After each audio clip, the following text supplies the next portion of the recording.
उसी ने बुलाया, उसी ने रुलाया, ऐसा सलोना शाम मेरे मन भाया।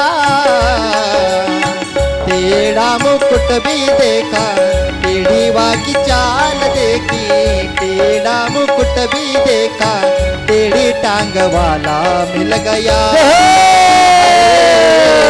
मोर पंख वाला मिल गया, ओ मोर पंख वाला मिल गया।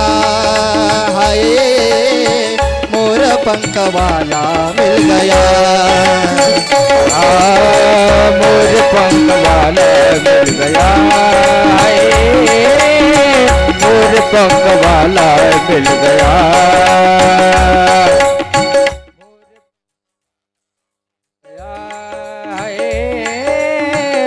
मोर पंख वाला मिल गया।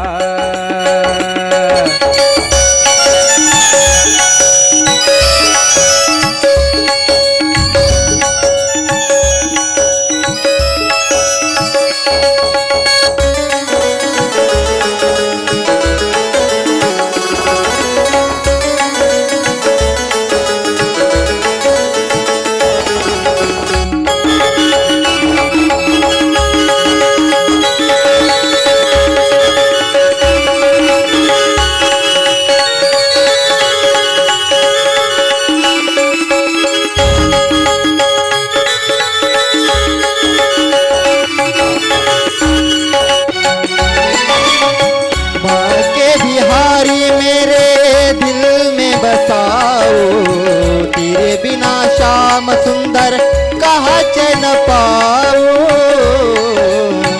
बाके बिहारी मेरे दिल में बसाओ, तेरे बिना श्याम सुंदर कहाँ चैन पाऊं। लगन लगी तन मन में, ढूंढ रही मैं निधि वन में। लगन लगी तन मन में, ढूंढ रही मैं निधि वन में। बांसुरी वाला मिल गया, हाय मोर पंख वाला मिल गया। ओ मोर पंख वाला मिल गया, हाय मोर पंख वाला मिल गया।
तेज स्वरूप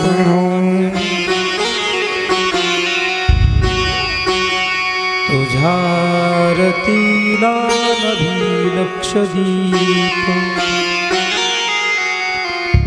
ऐसे सांग वर्णों तुझे विश्वरूप जिथे ज्ञान विज्ञान संजीव होते जिथे योग विद्येत सामर्थ्य येते जिथे मानवाला मिळे मोक्ष गाथा तुझा पायरी सदा नाथा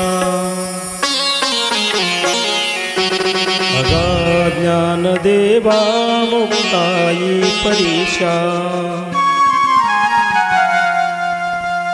तुझा पायरीस सदा नम्र माथा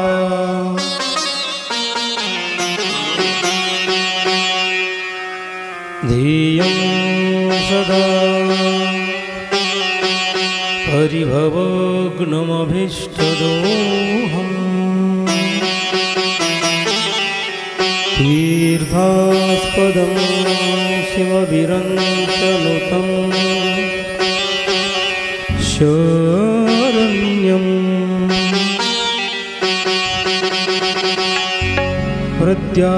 प्रत्यार्तिहं प्रणतपाल भवाद्य गौतम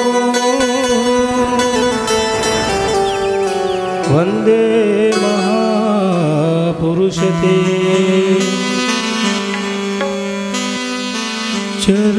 चरणारविन्दम् ओ श्री विभूषितकरा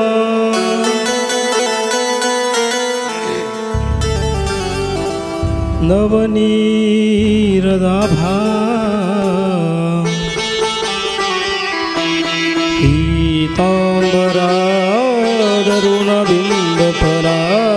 पीताम्बरादरुणबिम्बफलाधरोष्ठात्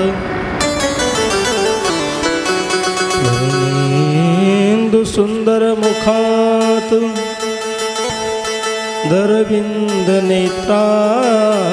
दरविन्दनेत्रात्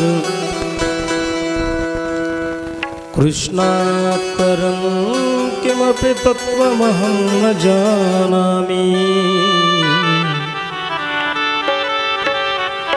योऽन्तःप्रविश्य मम वाचमिमां प्रसुप्ताम् सञ्जीवयत्यखिलशक्तिधरस्वधाम्नाम् अन्यांश्च हस्तचरणश्रवणत्वगादिम् प्राणानमो भगवते पुरुषाय तुभ्यम्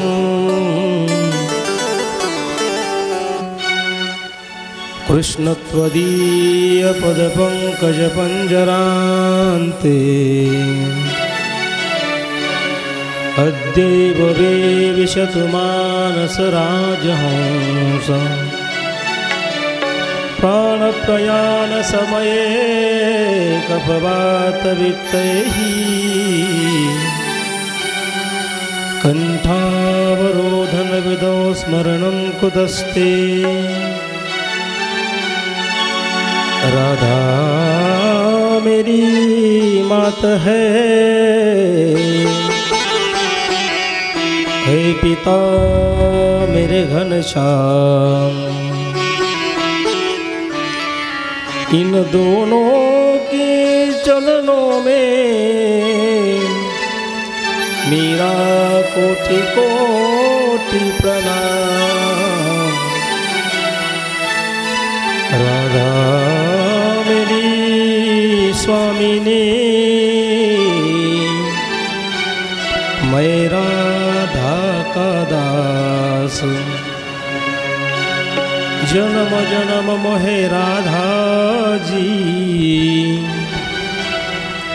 दीजिए वृंदावन धाम निवास जय जय जय श्री राधारमण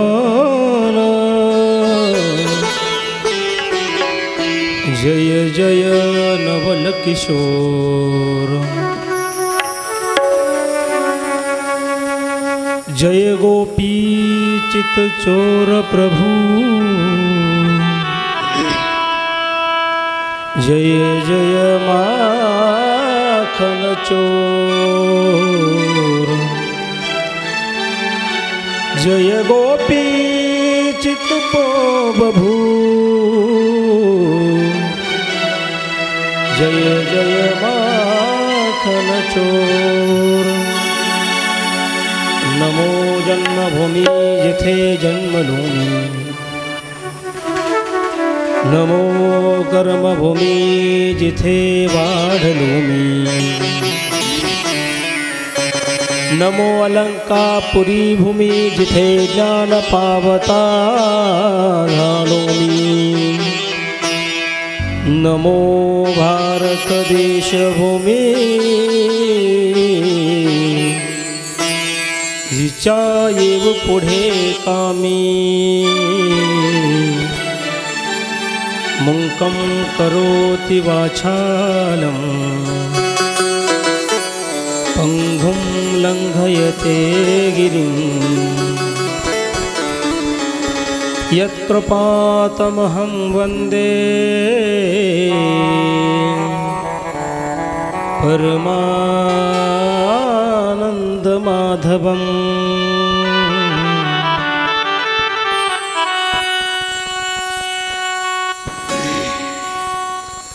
नारायणा नारायणा लक्ष्मी रमणा श्री नारायणा नारायणा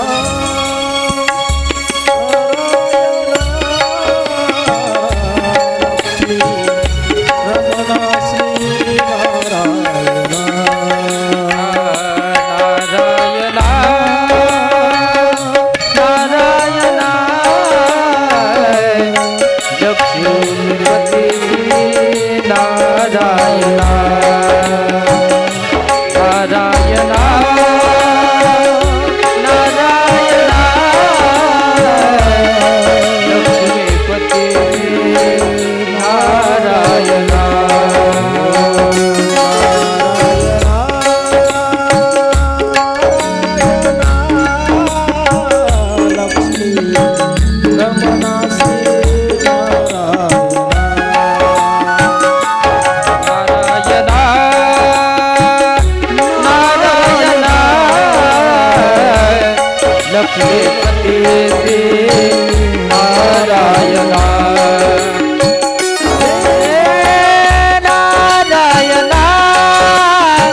नारायण ओम नमो श्री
माधवा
श्री कृष्ण भगवान की जय। दैदीप्यमान गेंद थोड़ा आवाज वाढवायचा।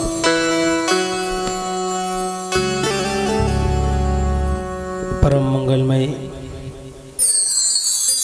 परात्पर अखिलेश्वर थडीद्वित विनंदित पीतांबरधारी पंढरीश्वर पांडुरंग परमात्म्याच्या असीम कृपेने समस्त ग्रामस्थ मंडळी वेलथरकर यांच्या अनमोल सहकार्यातून संपन्न होणारा अखंड हरिनाम सप्ताह श्रीमद भागवत ज्ञान यज्ञ सोहळा आज या सोहळ्याचा चौथा दिवस आहे।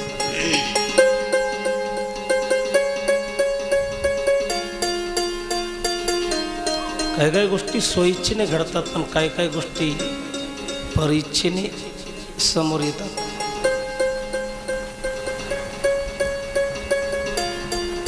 कधी कधी माणसाला अनुकूल व्हावं लागतं, कधी कधी परिस्थिती अनुकूल होत असते।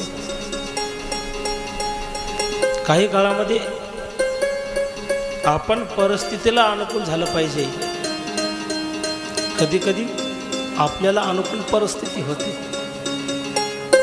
सगळे आपल्याला अनुकूल व्हावं लागेल आणि म्हणून सकारात्मक भावना घेऊन स्वच्छ प्रांजळमध्ये घेऊन सर्वांनी राहिलेल्या 4 दिवसाचा आनंद घ्यायचा आहे। तुम्हाला थंड लागते का? गार लागायले का तुम्हाला? हो, तुम्ही रगाबिगा आणायचं ना भागवताला। कोकणातली मुंबईची माणसं मेकअप करून येतात भागवताला। हे थापीनं थापल्यावानी मेकअप फाउंडेशन घासून येतात। आपल्या मराठवाड्यातली माणसं रगात घेऊन येतात कीर्तनाला। असं काय झोपायला आले? काही का असे ना मंडळी, मराठवाडा हा भक्तिमय भाग आहे। या महाराष्ट्राची खासियत आहे ती। प्रत्येक भागानं काही ना काहीतरी दिलं या महाराष्ट्राला। वेश असावा बावळा पर अंतरी नाना काळा। पंढरपूरची आषाढी वारी जर पाहिजे ना आपण, तर त्या आषाढी वारीमध्ये 90% लोक मराठवाड्यातले असतात। डोके सेंटर डोक्यावर गठोडी घेऊन जे असतात ते सगळे मराठवाड्यातले लोक असतात। ज्यांच्या डोक्यावर थैली समजून जायचं हा मराठवाड्यातला। पश्चिम महाराष्ट्रातला खानदेशातला माणूस तुम्हाला डोक्यावर पडशी घेऊन दिसणारच नाही. परिचय असतो तो वागण्यातला, बोलण्यातला, चालण्यातला, बसण्यातला. काय सुंदर योग आहे. पांडवाचा प्रपौत्र जन्माला आला, एवढा आनंद झाला.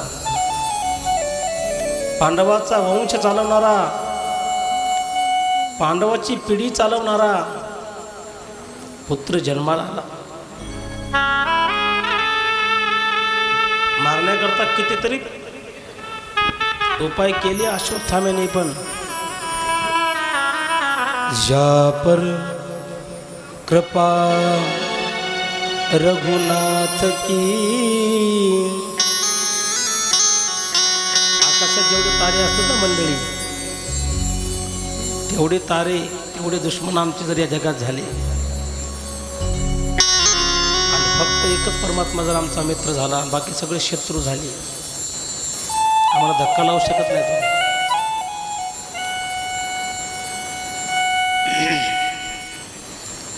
कृष्ण परमात्म्याची कृपा होती पांडवावरती. परमार्थ करण्याचा हा तर एक फायदा आहे. रोडनं प्रवास करत असाल, मर्सिडीजमध्ये बसणाऱ्या माणसाला जरा झटके कमी बसतात, आदळा जरा कमी लागतो. सायकलवर बसणाऱ्या माणसाला किती आदळतो तो माणूस. प्रवास दोघं करतात, गतिरोधक आलं की मर्सिडीज कमी आदळतो. मला सांगायचं काय माहिती आहे,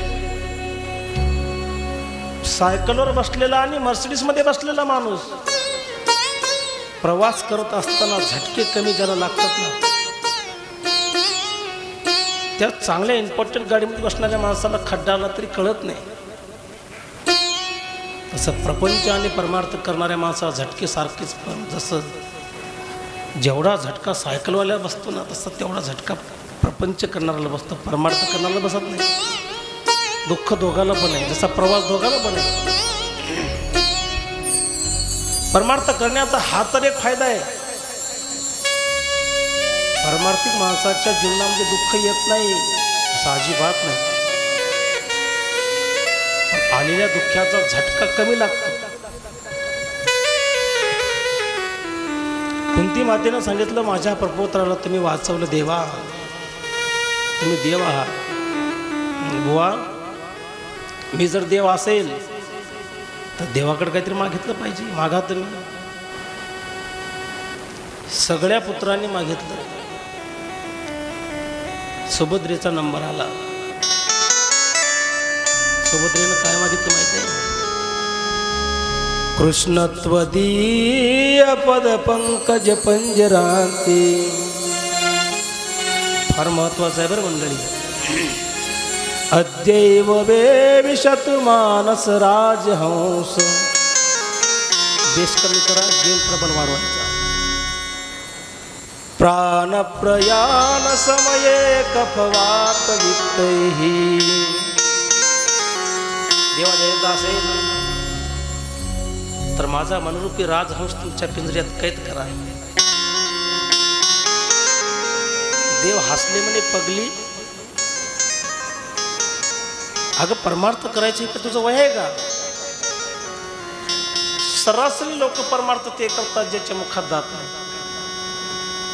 एक जण माणूस पळत पळत आला, म्हणले महाराज माळ घालायची. म्हणलं का हो, तुम्ही या वयात आम्ही बघा कोणत्या वयात, आणि तुम्ही या वयात नाही म्हणले. आता दात पण नाही, गिळत पण नाही, गिळलं तर पचत नाही. अगं अशी स्थिती झाल्यानंतर लोक माझा परमार्थ करतात, देवदेव करतात. मंडळी, परमार्थ हा बचपनाचा आहे, बचपनाचा नाही. परमार्थ हा तरुणपणाचा आहे. तुकोबऱ्याचं वचन आहे. आमच्या बापूचं शरीराचं म्हातारपण झालं, भावरा बापूचं. कमाल आहे माणसाची बाबा, काय देव अंगात येतो अंगात येतो की काय माहिती. सगळे पोरं म्हणतात म्हातारा डेंजर दिसतो. आम्हाला अभिमान आहे आमच्या आज्याचा. हो हो हो. त्यांचं शरीराचं वय खूप झालं, त्यांच्या धोतीकडनं का पाहू.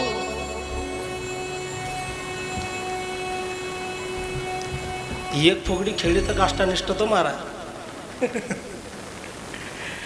पण काय हरिपाठामध्ये अंग हालत. परमार्थ रक्तात असावा लागतो त्यावेळेस घडतो.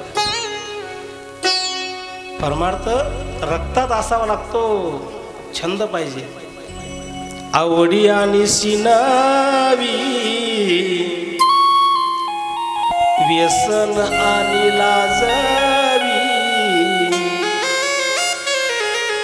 ज्याला ज्याची आवड आहे त्याला त्याचा शीन अजिबात येत नाही. दिवसभर नाच. व्यसन आणि लाजणी. ज्याला व्यसन आहे त्याला लाज वाटत नाही. ते भागवतात बसलं तरी सुरूच. आवडी आणि सिनेमी व्यसन आणि लाजणी.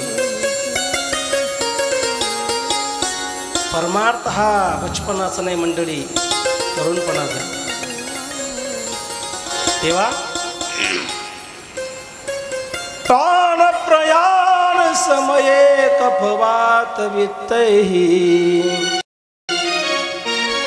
कंठावरोधम विदौ स्मरणं कुतस्ते. त्याच्याकडे का मागितलं माहिती आहे? दुःख आल्यानंतरच माणसाला देव आठवतो, इतर नाही आठवत.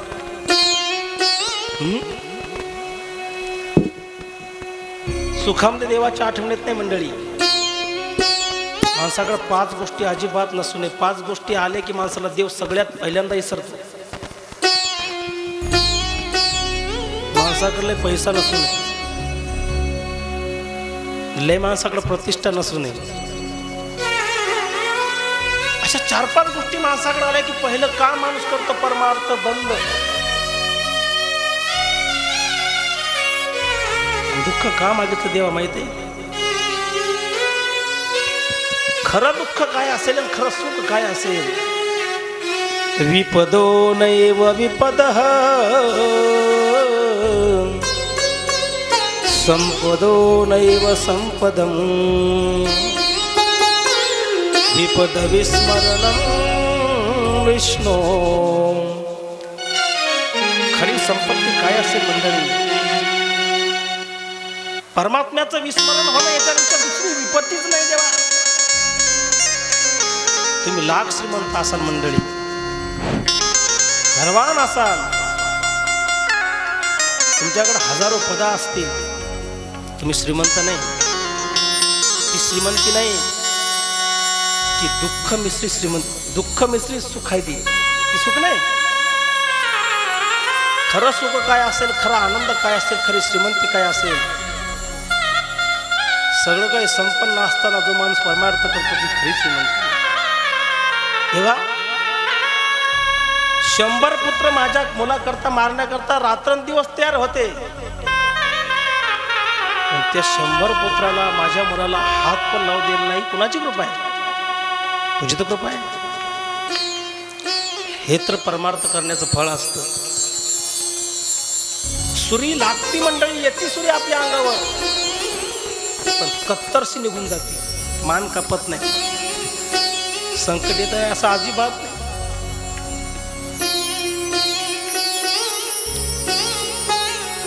दोन वर्षापूर्वी ॲक्सिडेंट झाला होता माझा जालन्याजवळ. मोटरसायकल लक्झरीवाल्यानं लाईट मारला सकाळी 4 वाजता. गाडी गेली रोडच्या खाली. गाडीकर पाहिलं असं वाटत होतं की एकतरी माणूस मेला असं. पाहिल्यावर असं वाटत होतं. इथून पार त्या बाबूवानाच्या घरापर्यंत गाडी घासत गेली सकाळी 4ला. पण काहीतरी पुण्य होती म्हणून वाचलो. फक्त एक खडा हातात शिरला होता. संकट येत नाही असं अजिबात नाही. देव तारतो माणसाला. माणसं रोडमध्ये चिटकून मरतात मंडळी, खिसून काढावी लागते.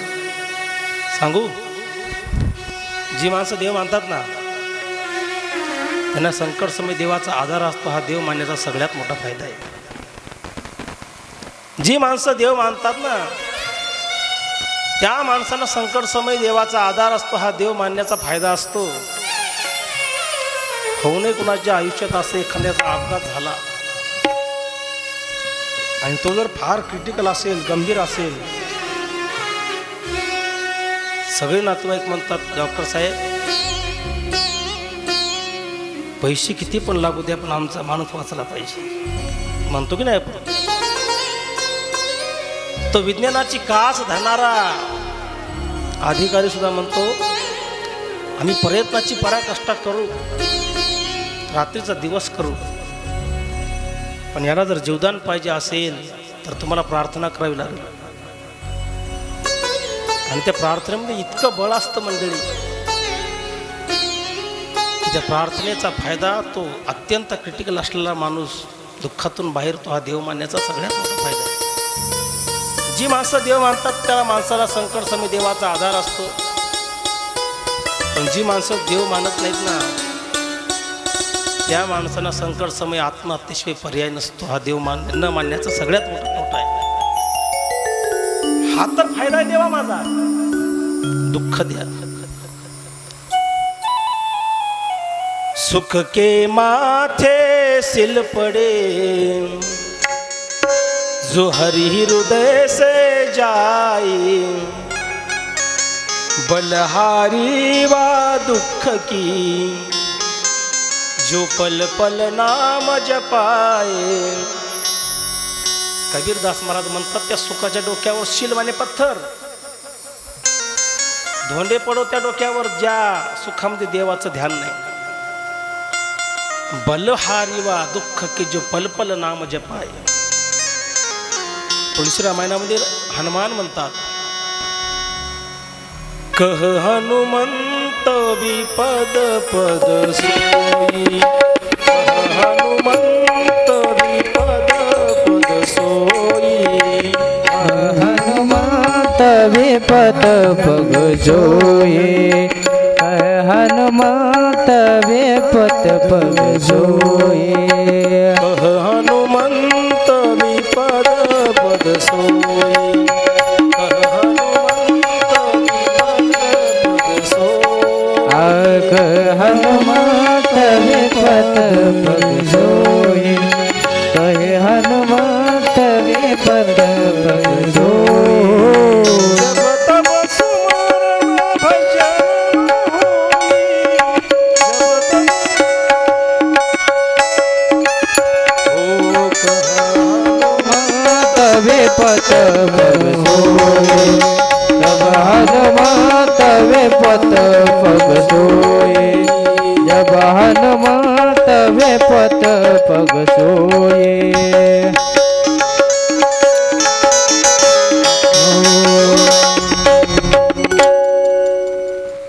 देवा कह हनुमंत विपद प्रभु सोई. द्यायचं असेल तर मला दुःख द्या. कोणती मातेने दुःख मागितलं? धर्मराज रडायला लागले. परीक्षित नेमका कसा जन्माला आला हा प्रश्न विचारला सुखजी महाराजांना. धर्मराज रडायला लागले. का माहिती आहे? कृष्ण परमात्म्यानं पाहिलं धर्मराज तुम्ही का रडता? धर्मराजानं सांगितलं युधिष्ठिरानं माझ्यासारखा पापी जगात कोणी नाही. का? तुम्ही काय पाप केलं नेमकं? तुम्ही तर धर्मराज आहे, तुम्ही युधिष्ठिर आहे, तुम्ही काय पाप केलं? माझ्या मनामध्ये जर शंका निर्माण झाली नसती, माझ्या मनात जर इच्छा निर्माण झाली नसती भारताचा सम्राट व्हायची. गोपाल श्री कृष्ण भगवान की जय. तर महाभारताचं युद्ध घडलं नसतं. कदाचित माझ्या मनात जर इच्छाच आली नसती मी भारताचा सम्राट व्हावं, तर हे युद्ध घडलं नसतं आणि इतके लेकरं मारले नसते, इतके पुरुष मेले नसते. किती स्त्रिया विधवा झाल्या, किती मुलं पोरके झाले, कितीतरी जीव गेले. नीट ऐका, आता नीट ऐकलं तर कळेल. तुम्हाला पांचट ऐकायची सवय लागल्यामुळे तुम्हाला जड जातं मंडळी. तुम्हाला माहित आहे कीर्तनकार नेमका काय बोलायला येतो असं इतकं लक्ष असलं पाहिजे. त्या गावातल्या कोण्याच माणसानं मला एखादी चूक नाही सांगितली. म्हणजे बघा बरं किती हुशार लोक आहेत. बाहेरचे लोक सांगतात चुकलं, तुम्ही काय सांगितलं नाही मला अजून. जास्त प्रेम असल्यावर असंच होतं. कृष्ण परमात्म्याने गीतेमध्ये जो कर्मयोगाचा उपदेश अर्जुनाला केला 3रा अध्यायात, तोच कर्मयोगाचा उपदेश युधिष्ठिराला केला. पण युधिष्ठिरानं ऐकला नाही, तिच्या डोक्याच्या वरून गेला. ज्या माणसावर जी भावना असेल त्या भावनेवर अनुसरण असतं की ते काय सांगायले. हो,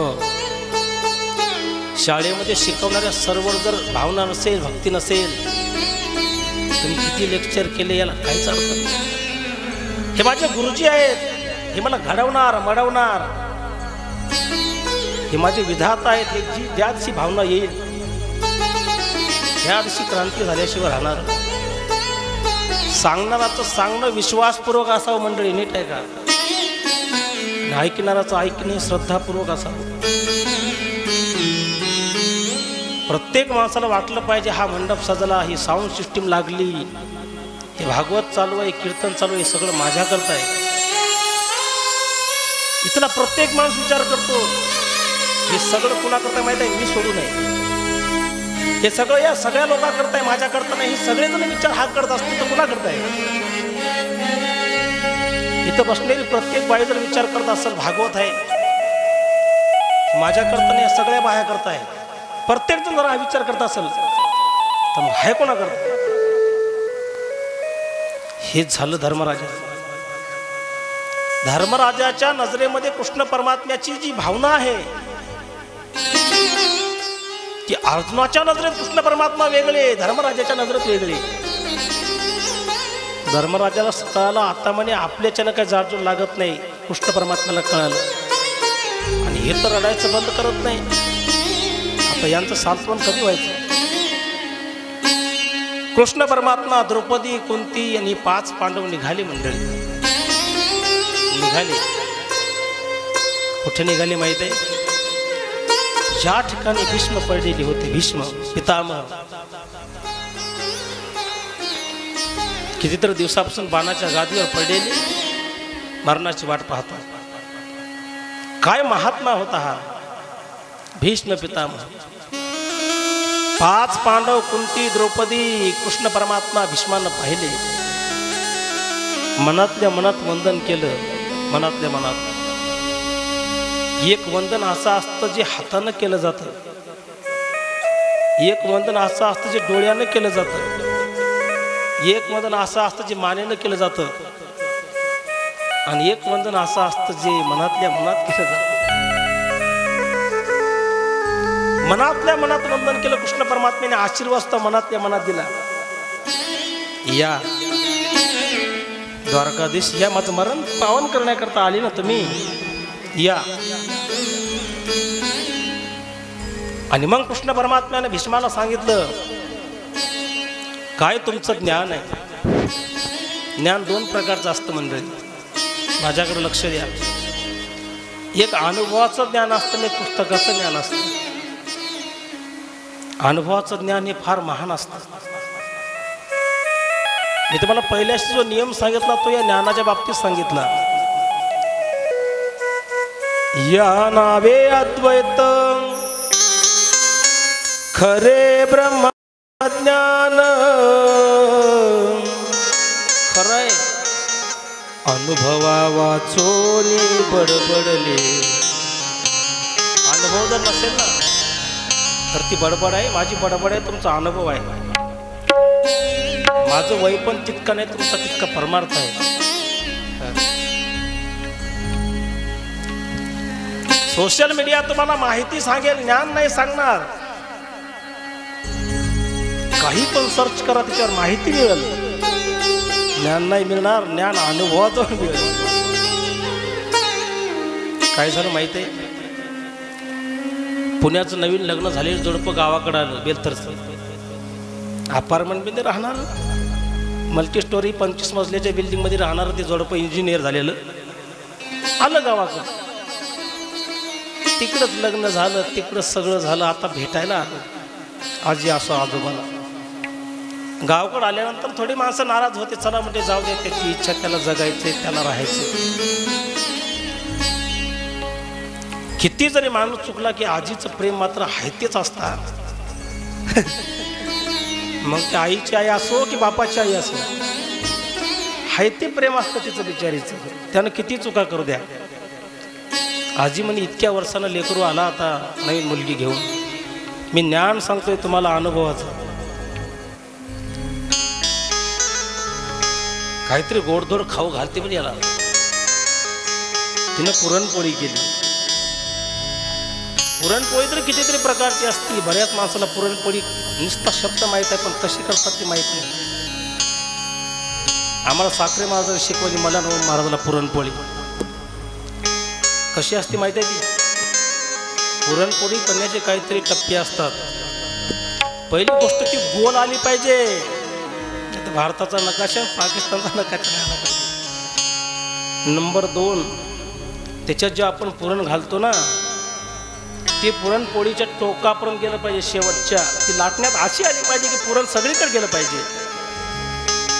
काही नाही तर पुरणपोळी तर शिकलेली बरे. आमच्या संस्थेमध्ये जळतण फोडण्यापासून ते स्वयंपाक करण्यापर्यंत, प्रवचन करण्यापासून ते पाठ सांगण्यापर्यंत शिकवलं जातं. गाडी चालवण्यापर्यंत आमच्या संस्थेतले सगळेच वाजवतात, सगळेच गातात, सगळेच कीर्तन करतात. परिपूर्ण सगळे पोरं आमच्या संस्थेत. कुंभार गुरुजी त्या आजीनं मग पुरणपोळी केली. 2च सांगितले, मग 3रं सांगायचं राहिलं. पहिल्यांदा ती गोड आली पाहिजे, नंतर ते पुरण शेवटपर्यंत गेलं पाहिजे, पोळीच्या टोकापर्यंत. नंबर 3, ती पोळी फुगली पाहिजे पण फुटली नाही पाहिजे. काही काहीची फुगती पण फुटत, तिचं सगळं पियम होतं. नंतर ती करपली नाही पाहिजे. ते पुरणपोळी करण्याचे टप्पे आहे. दाट पुरण असतं पण मधल्या भागात पुरणपोळी केली. त्या आजीनं त्याला खायला, त्या नवीन जोडप्याला, नातवाला, नात सुनाला, त्या मुलाला इतकी आवडली. त्याला काय ते चायनीज खायचं सवय त्याला. इकडं पुरणपोळी माहीतच नाही. ते इकडं आलं त्यांना पुरणपोळी करणं. काय पुरणपोळी केली माहीत आपल्या. ते पिझ्झा बर्गर खाणारं लेकरू इकडं आलं आणि पुरणपोळी खाली त्यांना. आणि मग त्यांना त्याच्या अपार्टमेंटला सांगितलं, बघ खास पुरणपोळी केली माहीत. माईला विचार कशी बनवायची ते आपण पुण्याला बनवू. शिकलेली माणसं फार घमंडी असतात, अडाणी माणसाला काही विचारत नसतात. शिक्षण आजचा अर्थ आहे शिक्षणाचा. म्हणायचा जो क्षण आला ना, त्याचं नाव शिक्षण. शिक्षण म्हणजे बुद्धीचा विकास आहे मंडळी, संस्कृतीचा विनाश नाही. कळलं तर बघा. मी तर एवढं म्हणेल, आपल्या मुलाला माध्यमिक, उच्च माध्यमिक, हाय क्वालिटीचं शिकवा. मुला मुलीला पण तिला रांगोळ काढता आली पाहिजे, तिला सडा टाकता आला पाहिजे, तिला पुरणपोळी करता आली पाहिजे, तिलाच्या लेकराला खाऊ घालता आलं पाहिजे. त्या मुलांना तिला सांगितलं मायकून शिक. ती म्हणते सगळं आता शिकायची गरज नाही, सगळं ऑनलाईन झालं. हे ऑनलाईनचं मॉडेल होतं ना. यांचं जमलं तर ऑनलाईन मुळे जमलं. तिने विचारलं नाही, गेले पुरणपोळी खाऊन पुण्याला. मी ज्ञान सांगतोय तुम्हाला. अनुभवाचं ज्ञान वेगळं असतं, पुस्तकाचं वेगळं असतं. गेले 10-15 दिवसाला त्याला विचारलं, ड्युटीनं आल्यावर तुला माहित आहे आपल्या माईनं पुरणपोळी केली बेलतरला? हो केली होती. असंच म्हणलं, हो केली होती. मग कर की तू. बरं करून पाहते म्हणे ती. तिनं गुगलला सर्च केलं पुरणपोळी कशी करावी. मी तुम्हाला ज्ञान सांगते मंडळी, ज्ञान सगळी यादी आली. अल्प प्रमाणात डाळ घ्यावी, अल्प प्रमाणात गूळ घ्यावा, ती किती प्रमाणात शिजू द्यावा, सगळं तिनं साहित्य त्या माहितीप्रमाणे जमा केलं. सगळं तयार झालं, पण त्या माहितीमध्ये अशी माहिती नव्हती त्या कणकीमध्ये पुरण घालावं का पुरणात कणिक घालावं हे नव्हतं त्याच्यात अजिबात. तिला मिळत लागलं ना. मी पहिल्यांदा बोललो सोशल मीडिया माहिती देईल, ज्ञान नाही देणार. पुरणपोळी कशी करायची हे तिला विचारलं, जिचे केस पांढरे झाले पुरणपोळी करता करता. सुगरणबाईला विचारावं लागेल पुरणपोळी. भीष्माकडे जाऊन कृष्ण परमात्म्याने सांगितलं तुमच्याकडे ज्ञान आहे, आमच्याकडे माहिती आहे. ज्ञान हे अनुभवाचं असतं मंडळी. 4 पुस्तकं शिकली आणि भागवतकार झालो म्हणजे काय ज्ञानी झालो नाही मी. त्या रस्त्यानं चलावं लागेल. बरीचशी माणसं म्हणतात तुमच्यापेक्षा आम्ही 4 उन्हाळे पावसाळे जास्त पाहिले. पाहून काही फायदा नाही, उन्हात तपावं लागतं, पावसात भिजावं लागतं. तेव्हा त्याला अर्थ आहे. तुमच्याकडे अनुभवाचं ज्ञान आहे, सांगा तुम्ही यांना चांगलं सांगा. रडायला आहे हा विष्णू, रडायला हा धर्मराज. धर्मराजानं उपदेश केला, किती सुंदर केला पहा. की दान धर्मान राज धर्मान मोक्ष धर्मान विभाजस स्त्री धर्मान भगवत धर्मान. दान धर्मान राज धर्मान. तुम्ही आले माझ्याकडे काहीतरी विचार न करता मी सांगतो ते ऐका म्हणे. तुम्ही राजा आहात. राजाचं पहिलं काम आहे त्यांना दान केलं पाहिजे. तन पवित्र सेवा, धन पवित्र दान, मन पवित्र हरिभजन सो होत त्रिविध कल्याण. शरीर पवित्र होतं कान माहित, धन कान पवित्र धन, धन पवित्र दान, तन पवित्र सेवा. मग ती सासऱ्याची असो का देवाची असो, सेवा केल्यानं शरीर पवित्र होतं, धन दान केल्यानं पवित्र होतं. हस्तस्य भूषणम दानम. या हाताचं भूषण काय माहिती आहे? रॅडिओची घड्याळ बांधणं हे हाताचं भूषण नाही. या हाताचं भूषण दान करणं आहे. राजाचं पहिलं कर्तव्य आहे दान धर्मान राजधर्मान. दुसरं कर्तव्य आहे राजानं पाप करू नये. राजानं पाप अजिबात करू नये. तो राजा आहे. मग तो गावचा सरपंच असे ना का तालुक्याचा आमदार असे ना, तो तालुक्याचा आमदार हा गावचा राजा सरपंच, त्यानं पाप करू नये. मला असं वाटतं की राजाचं पाप नाही, पाप होत असताना पाहू नये. नीट आहे का? पाप करणं तेवढं पाप नसतं, पण पाप होत असताना थांबवण्याची शक्ती असताना देखील ते न थांबवणे महापाप असतं. एखादा मुलगा तंबाखू चोळायला तुमच्या देखता, तुमच्या सांगण्यानं तो तंबाखू चोळणं थांबू शकतो. हे तुम्हाला माहीत असून देखील जर तुम्ही त्याला थांबवत नसाल तर ते मोठं पाप आहे. कोणाची भांडणं ऐकू सुद्धा नाही, पापच आहे ते. धर्मराजाला उपदेश करणारे भीष्म पितामह सांगू लागले की पाप करणं तेवढं पाप नसतं. पाप होताना पाहत राहणं ते महापाप असतं. द्रौपदी हसली, जराशी हसली, पण भीष्माच्या नजरातून अजिबात नाही चुकली.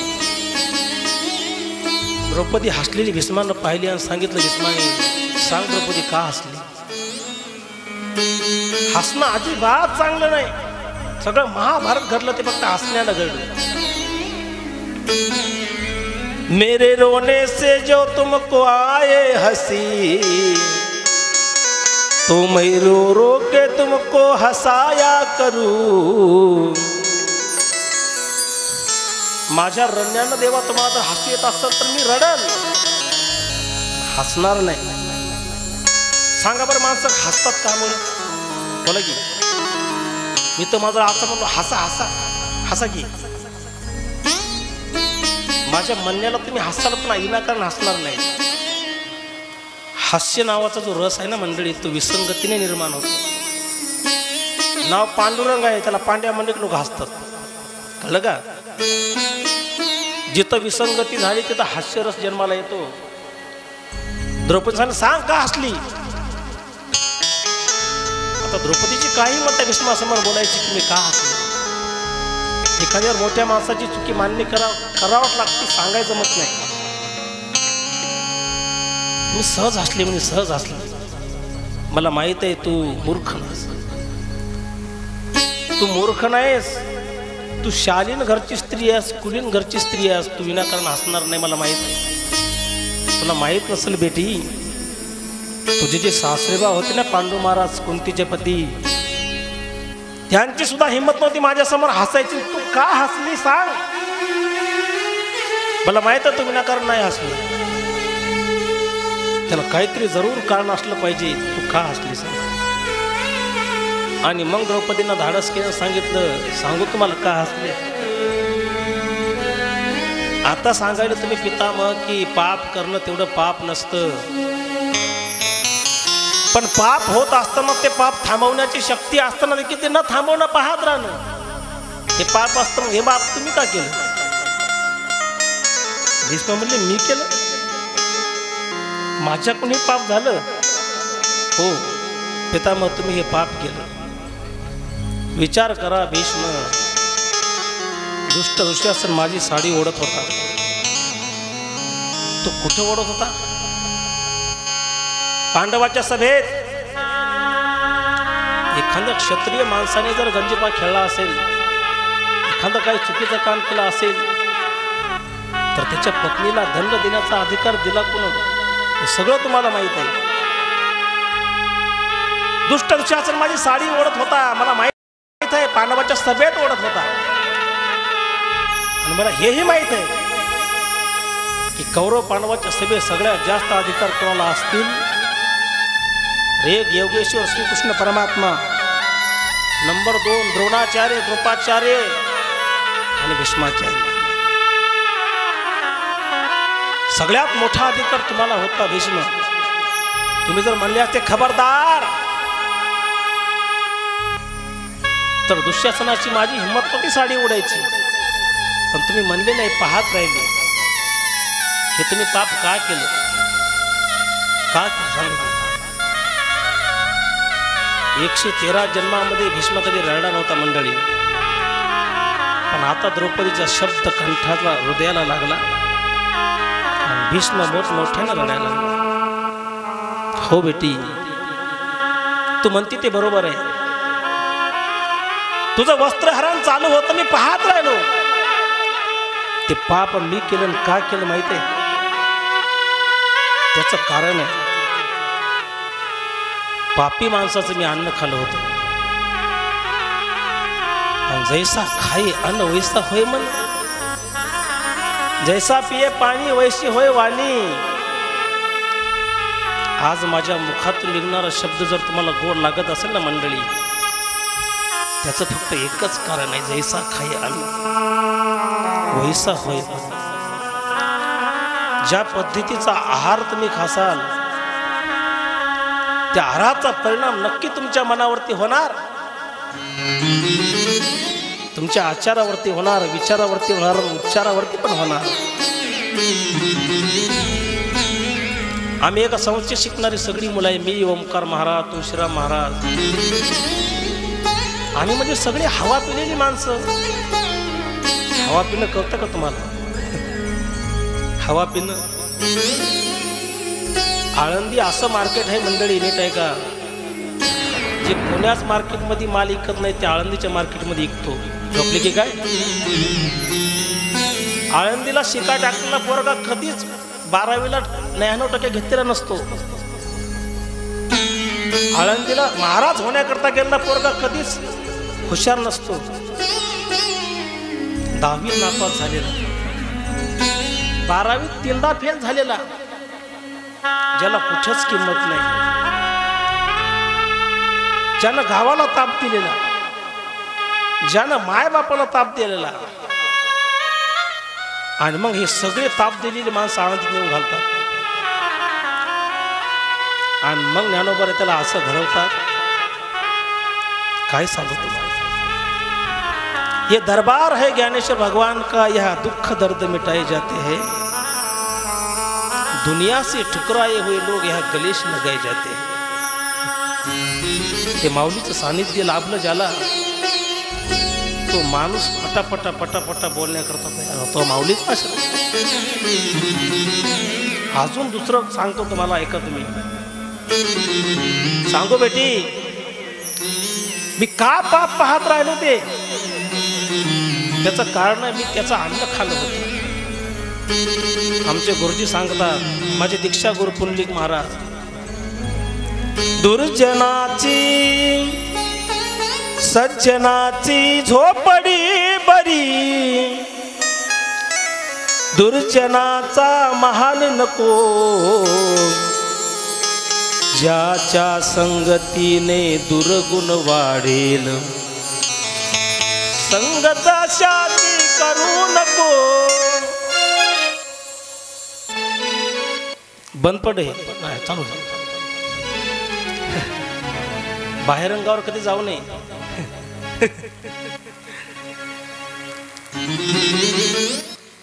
एक संन्यासी एका माणसाच्या घरी जेवायला गेला. तुपाचा शिरा दिला, चमचा सोन्याचा दिला खायला.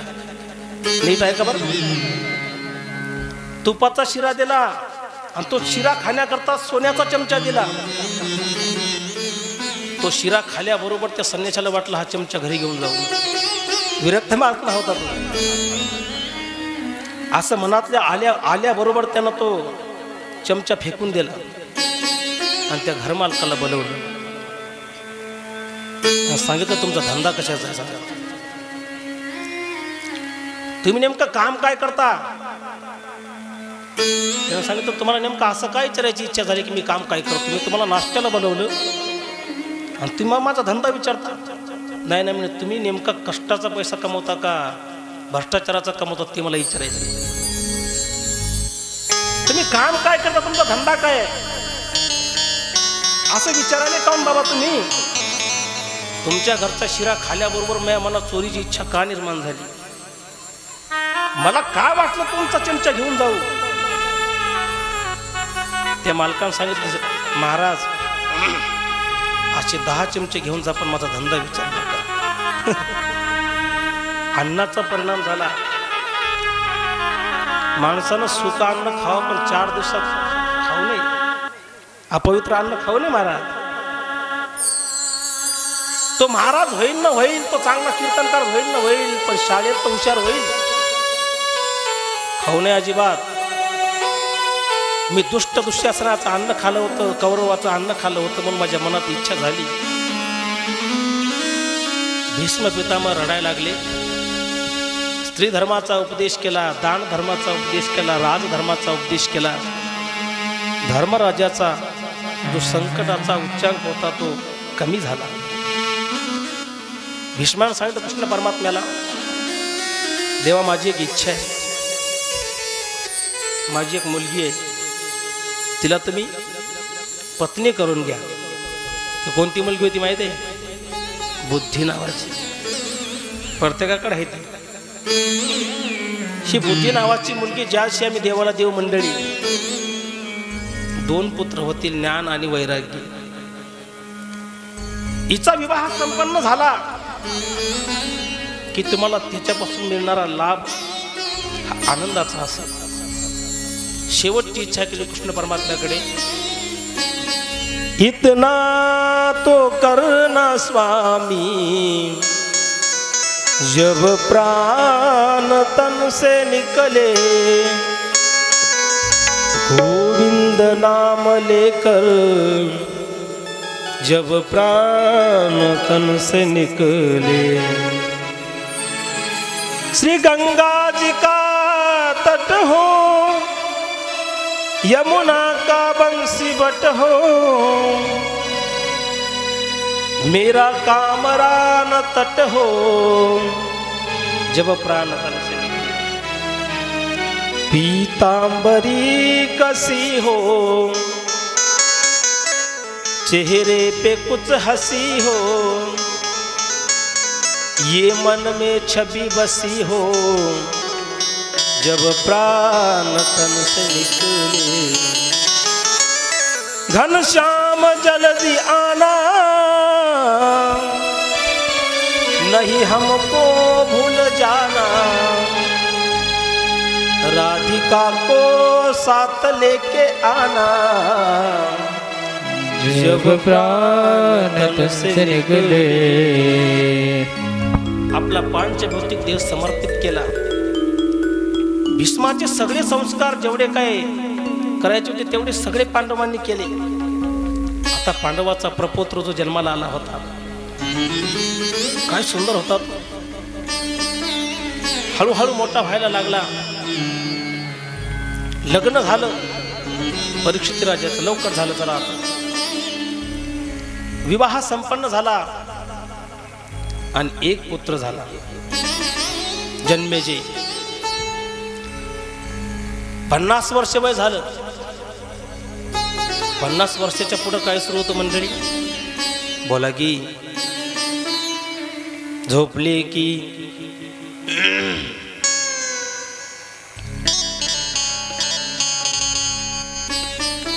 50च्या नंतर वन सुरू होतं. वन एक्का बोला बोला की ते पण पाठ नाही तुम्हाला. 51, 52, 50 वर्ष वय झाले की माणसानं काय करायला पाहिजे माहित आहे? ज्याला सुखी व्हावं असं वाटतं, ज्याचा शेवट चांगला व्हावा असं वाटत असेल ना, झाला नाही आपला अजून, शेवट झाला नाही, बाकी आहे होणं. ज्याला वाटतं की माझं आयुष्य चांगलं व्हावं, त्याचं आयुष्य चांगलं होईल. पण मी काय सांगतो ते, प्रथमानार्जितं विद्या, द्वितीयानार्जितं धनं, तृतीयानार्जितं पुण्यं, चतुर्थं किं करिष्यति. 100 वर्षाचं आयुष्य कलियुगात आहे. 1 ते 25 फक्त विद्या कमवायची माणसानं, बाकी कशाचाच विचार करू नये. ज्ञान काय, अज्ञान काय, धर्म काय, अधर्म काय, विधी काय, निषेध काय, हे कुठपर्यंत शिकायचं माहित आहे? 25 वर्षापर्यंत. द्वितीयानार्जितं धनं, 26 ते 50 दुसरा टप्पा सुरू झाला. ह्याच्यात काय कमवायचं माहिती आहे? धन कमवायचं.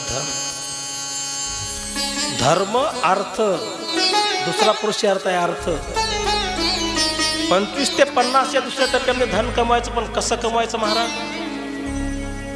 तुकोबर आहे म्हणतात. रात्री तुम्ही ऐकलं नाही? जोडून या धन उत्तम व्यवहारे, जोडून या धन उत्तम व्यवहारे, जोडून या धन उत्तम व्यवहारे, जोडून या धन उत्तम व्यवहारे. उदास विचार वेच करे, उदास विचारे वेच करे, तो तमची गती तो एक पावेल, उत्तमची गती तो एक पावेल, उत्तमची गती तो एक पावेल.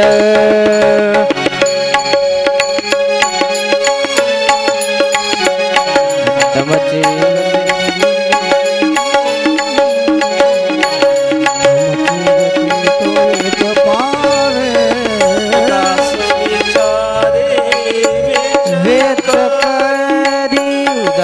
विचारे वेच करी, उदास विचारे वेच करे, उदास विचारे वेच करे, उत्तमची गती तो एक पावेल, गती तो एक पावेल, उत्तमची गती तो एक पावेल. धन उत्तम व्यवहारे, उदास विचारे वेच करे,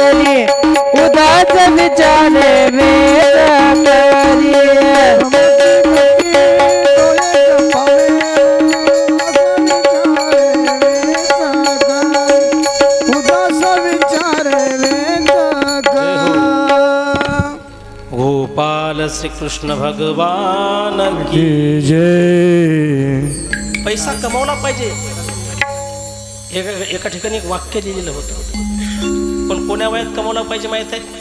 25 ते 50 या वयात पैसा कमवला पाहिजे, पण तो चांगल्या मार्गाने कमवला पाहिजे. मंडळी, नातू पंतू वाकडेन तिकडेन लंगडेन खुळे जन्माला येऊ नये असं वाटत असेल तर चांगल्या मार्गाने पैसे कमवा, चांगल्या मार्गात खर्च करा. मला असं अजिबात म्हणायचं नाही की सप्त्यात खर्च करा. मी जर असं म्हणलं तर तुम्ही म्हणाल तुम्ही तुमची बाजू मांडायले. देवानं जर दिला असेल तर एखादी शाळा बांधा, दिला असेल तर एखादं हॉस्पिटल बांधा, एखाद्या गरीबाच्या लेकराचं लग्न करा.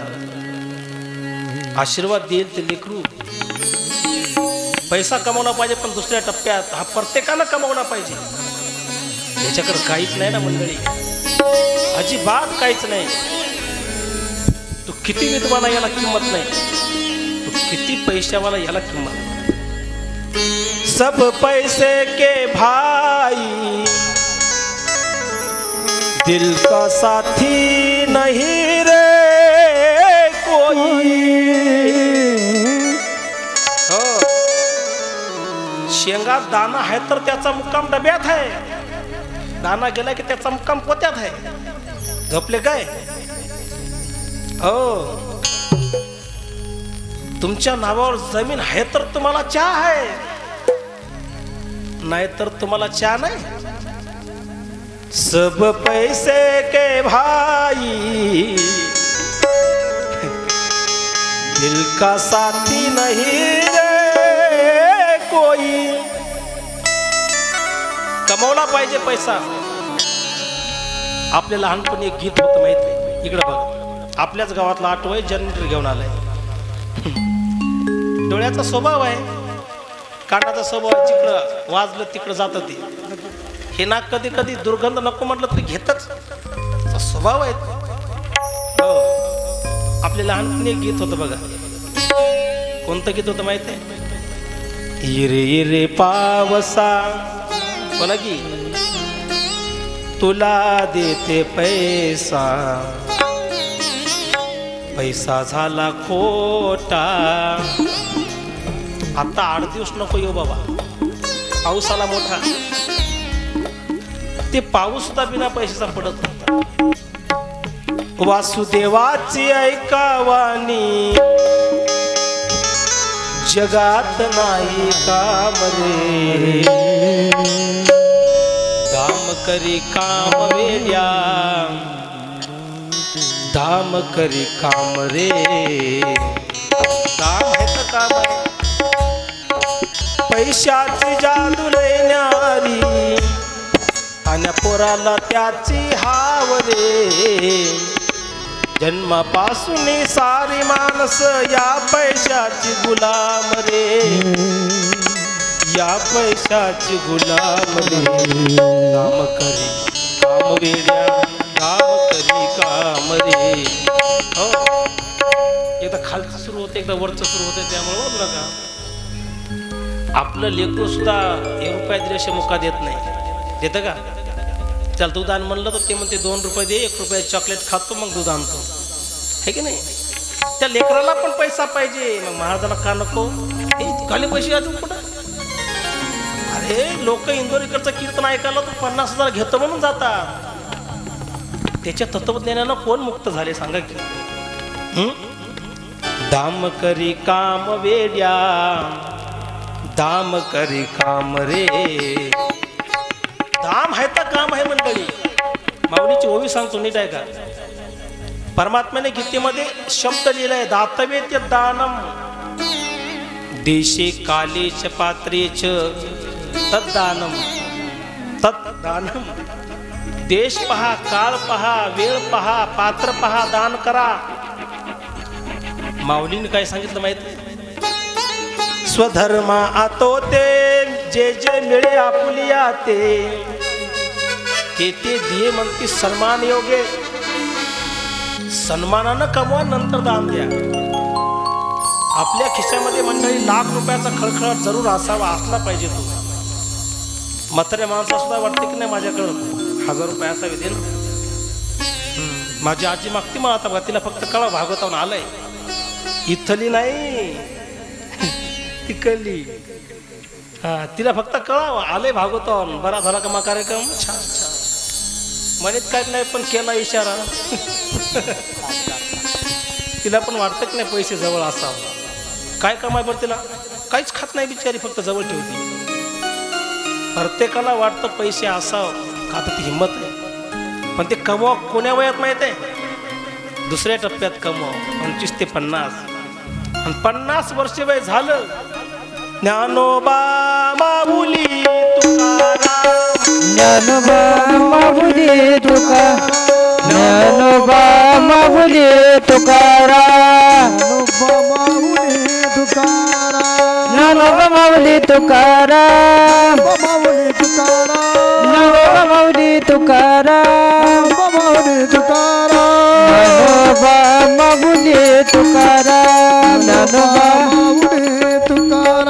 ज्ञानोबा माऊली तुकाराम, ज्ञानोबा माऊली तुकाराम, ज्ञानोबा माऊली तुकाराम, ज्ञानोबा माऊली तुकाराम. 50 वर्ष वय झालं की चाव्या नीट देणे आणि नीट निघणे. तृतीयानार्जितम पुण्यम. तिसरा टप्पा लागला की माणसानं पुण्य कमवलं पाहिजे. आणि एकदा जर तुम्ही पुण्य कमवलं मंडळी, तर चतुर्थम किम करिष्यती. 75 ते 100 काहीच करायची गरज नाही. ठाईचं वैसोनी. मी काल बोललो ना तुम्हाला, जे जे मनात आलं ते सगळं तरुणपणानं पुरवलं आणि त्याचं फळ म्हातारपणानं दिलं. ज्याचं म्हातारपण चांगलं समजून जावं, याचं तरुणपण खूप चांगलं होतं.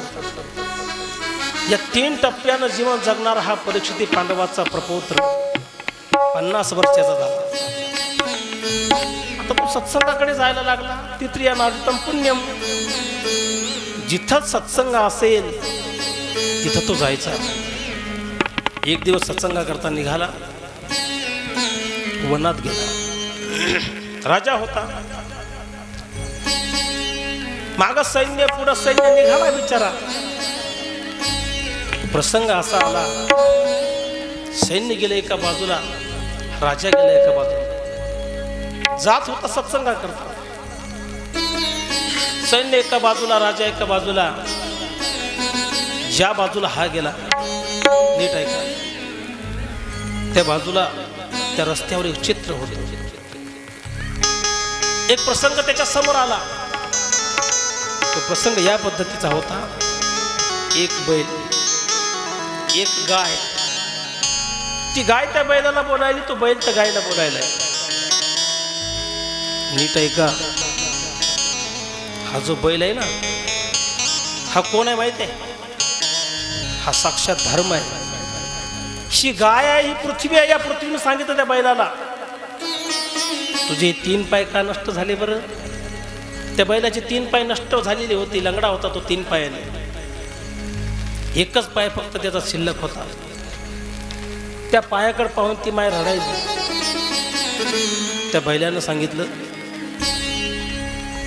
माय तो का रडती सांग ना, का रडती तू?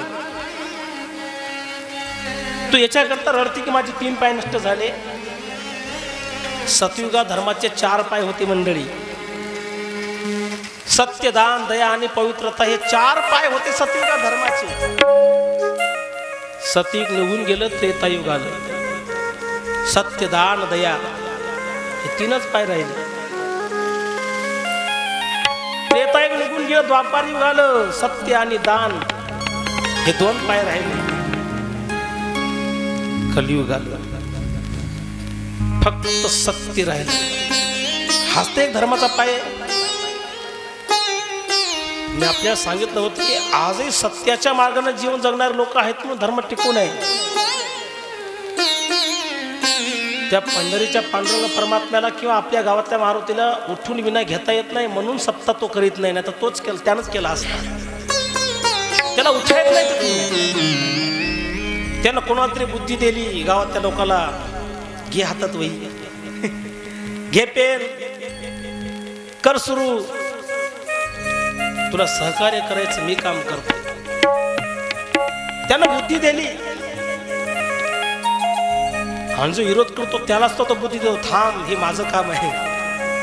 झोपले काय? त्याला जर उठून करता आला असतं त्यानं विना घेतला असता. माईक मध्ये सांगायची गरज पण नसती, विनेकरी चला लवकर. पण त्याला करता येत नाही. त्याला जर करता आलं असतं, त्यानं जर केलं असतं त्याला किंमत राहिली नसती. ज्या दिवशी आमचा जन्म झाला ना मंडळी, जन्माला त्याने याच्याकरता घातलं काहीतरी नवीन करून दाखवली जे मी केलं नाही, म्हणून त्यानं आम्हाला जन्माला घातलं. एक पाय फक्त शिल्लक आहे सत्याचा, धर्माचा एक पाय शिल्लक आहे तो म्हणजे सत्य. पहिल्यानं सांगितलं, माता तुला सांगू माझे पाय का नष्ट झाले. माझा ज्ञान मार्ग जर सांगत असेल, ज्ञान मार्गाचा जर विचार केला माता, तर आमचा ज्ञान मार्ग म्हणतो की सुख बी शरीराचं दुःख बी शरीराचं. गोपाल श्री कृष्ण भगवान की जय.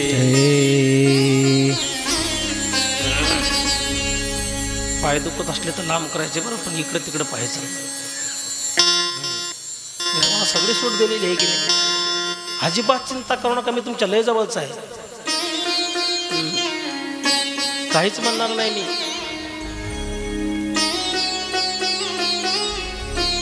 ज्ञान मार्ग सांगतो मैया की सुख बी शरीराचं दुःख बी शरीराचं. हो, तंबाखू खाणाऱ्याला तंबाखू सुख देतो माय, बरोबर आहे की नाही. पण ज्याला तंबाखूचा वास पण सहन होत नाही त्याला तंबाखू नको वाटतो, मग तंबाखू सुख का? नीट आहे का? अध्यात्म आहे ज्याची गरज आहे आपल्या गावाला. आम्हाला महाराज पण तो आवडतो की ज्यानं हसवलं खूप. कीर्तन झाल्यावर लोकांनी असं म्हणलं नाही पाहिजे की काय कीर्तन केलं, तमाशाची आठवण नाही आली. त्याचं नाव कीर्तन नाही मंडळी. देती घेती नरका जाती, नीट लक्षात ठेवा. ठेवणारा आणि करणारा दोघाला पण नरका जावं लागेल. मैया ज्ञान मार्ग सांगतो सुख शरीराचं दुःख शरीराचं. ज्ञान मार्ग एवढं सांगतो, नैनम छिंदंती शस्त्राने, नैनम दहती पावकन, चैनम क्लेदयंत्या पुनः संशयती मारुत. मला त्रास अजिबात नाही. तुम्ही मला सांगा, एका पेटीमध्ये कोळसा भरला आणि एका पेटीमध्ये सोनं भरलं, दोनही पेटीला कुलूप लावलं, दोघाच्या चाब्या रस्त्यावर फेकले, ज्याला माहित नाही त्याला दोन्ही चाब्या सारख्याच. सांगा मग सुख काय दुःख काय? एक माणूस रस्त्याने चालला, त्याच्या पायाखाली मुंगी आली, त्यानं उपवास धरला का तर याच्यानं मुंगी मेली. एकानं एका मुर्ग्याची मान मोडून सगळी मुर्गी खाऊन घेतली. सांग बरं मैया सुख काय दुःख काय? एकाला गोळ्या खाऊन झोप येत नाही, पण एक शेताला पाणी देता देता धुऱ्यावरती डोकं ठेवून झोपतो. सांग बरं मैया सुख म्हणजे काय दुःख म्हणजे काय? हे सुख आणि दुःख सगळं शरीराचं मैया. ज्ञान मार्ग सांगतो, कर्म मार्ग सांगतो की माझे 3 पाय का गेले. ना भुक्तम सीयते कर्म जन्म कोट सतैरपि, अवश्यम एव भुक्तव्यम कृतं कर्म शुभाशुभम. हा कर्म मार्ग सांगतो. माझे काहीतरी कर्म चुकले असतील म्हणून 3 पाय गेले. हा संवाद माय लेकराचा चालू होता, पृथ्वीचा आणि धर्माचा.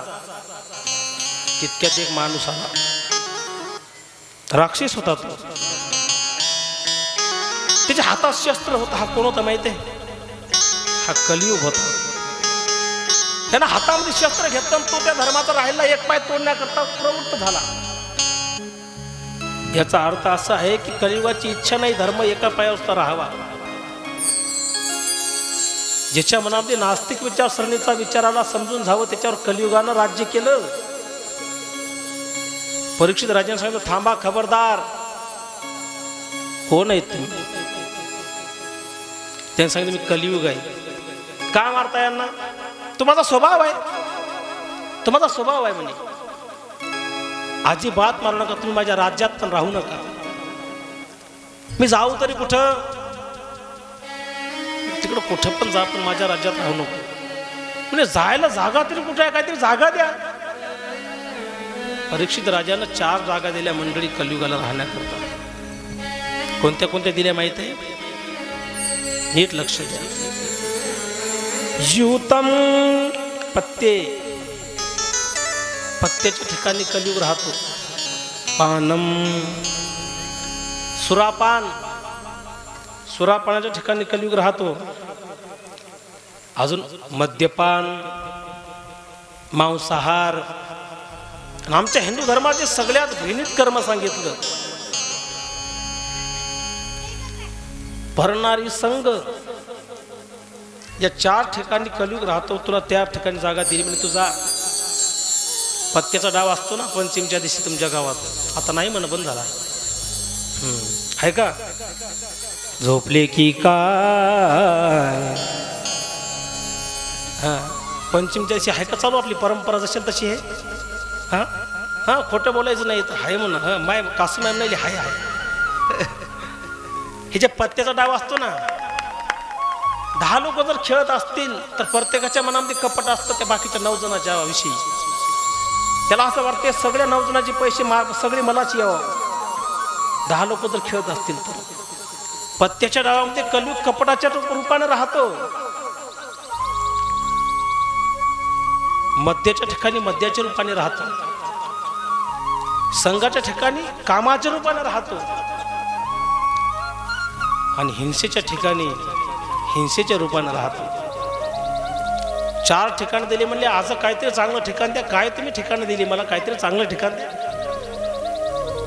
परीक्षेच्या मनातून शब्द निघून गेला, जा म्हणे तुमचा निवास सोन्यात पण राहील.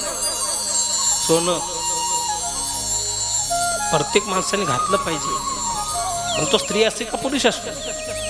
का घातलं पाहिजे माहित आहे? धातूनामस्मि कांचनम. धातूमध्ये सगळ्यात मोठी विभूती कोणती असेल तर देव म्हणतात सोनं नावाची विभूती मी आहे. ती सोनं अंगावर घातलं पाहिजे. महिला मंडळी म्हणतील काय सुंदर भागवत चालू आहे, महाराज म्हणते सोनं घातलं पाहिजे. तुम्ही आले नव्हते का भागवताला? पण ऐका, सोन्यात कलियुग राहतो. मग शंका निर्माण होईल महाराज की सोनं देवाचं रूप आहे, ते घातलं पाहिजे. का घातलं पाहिजे माहित आहे? गळ्यात घातलं पाहिजे, हातात घातलं पाहिजे, पायात घातलं नाही पाहिजे. बरं, पायात चांदी घाला, लय झाईक लोक काहातही घालतात. आपल्या हिंदू धर्मामध्ये कोठे कानं टोचायची परंपरा नाही. झोपली की काय, हो कुठे पण भोकाड पाडून घेतात लोक कानाला. सोनं हे गळ्यात घालण्याची वस्तू आहे, हातात घालण्याची वस्तू आहे. का तर ते देवाचं रूप आहे. गळ्यात घातल्यानंतर का घालायचं तर ते सोनं अंगावर घालताना आम्ही जर आंघोळ केली तर त्या सोन्याला लागून अंगावर गेलेलं पाणी, त्या पाण्यानं आम्हाला सुवर्ण स्नान घडतं म्हणून घातलं पाहिजे. का तर देवाची विभूती आहे ती. आता महिना संपला हो, गुरुवारचा महिना. कोणता महिना होता तो? मार्गशीर्ष महिना. दर गुरुवारी आमची तयारी असते. झेंडूचे फुलं आणा, केळीचे खांब आणा. ताप असतो तो त्या घरातल्या माणसाला. का करतो माहित आहे त्या महिन्यात आपण पूजा? मासा माझी मार्गशिरू, तुम्ही मने शारंग धरू, ऋतू माझी कुसुमा करू वसंत मी. देव म्हणतात सगळ्या महिन्यामध्ये मार्गशीर्ष नावाचा महिना म्हणजे मी. पक्षी जाती माझारी, तो मी गरुड अवधारी, या लागी पाठीवरी. पक्षांचे गरुड नावाचा पक्षी मी.